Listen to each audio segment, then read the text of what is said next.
জাহাঙ্গীরনগর বিশ্ববিদ্যালয়ে কর্মরত সাংবাদিক মেহেদী মামুন বিবিসি বাংলাকে জানান, সন্ধ্যা 6:30টায় বিশ্ববিদ্যালয়ের লাইব্রেরির সামনে থেকে বিক্ষোভ মিছিল বের করা হলে সোয়া 7টার দিকে আন্দোলনরত শিক্ষার্থীদের ওপর হামলা চালায় ছাত্রলীগ।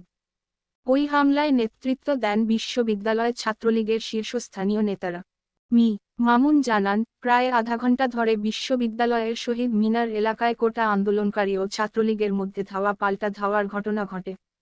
রাত 12টার দিকে ছাত্রলীগ ও বহিরাগতরা মিলে শিক্ষার্থীদের ওপর ক্যাম্পাসে আবারও হামলা করলে বিভিন্ন হল থেকে শিক্ষার্থীরা এসে পাল্টা ধাওয়া দেয়। এ সময় হামলা থেকে বাঁচতে অনেকে উপাচার্যের বাসভবন চত্বরে অবস্থান নিলে তাদের লক্ষ্য করেও ইট পাটকেল ছোড়া হয় এবং ছাত্রলীগ কর্মীরা ওই বাসভবনের গেটের বাইরে অবস্থান নেয়।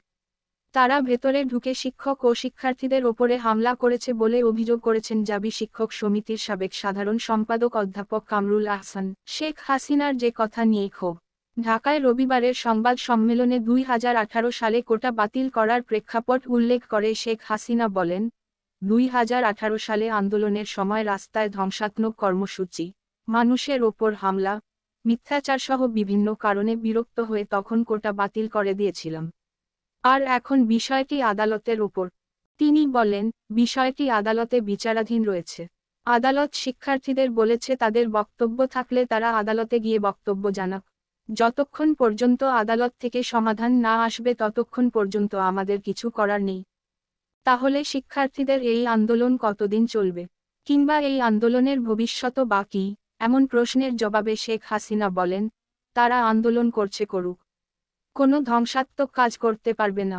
পুলিশের গায়ে হাত দেয়া, বাড়ি ভাঙলে আইন তার নিজ গতিতে চলবে। শিক্ষার্থীদের চলমান আন্দোলনে মুক্তিযোদ্ধাদের বিরুদ্ধে কথা বলা হচ্ছে জানিয়ে শেখ হাসিনা প্রশ্ন তোলেন, মুক্তিযোদ্ধাদের বিরুদ্ধে কথা বলার অধিকার তাদের কে দিয়েছে?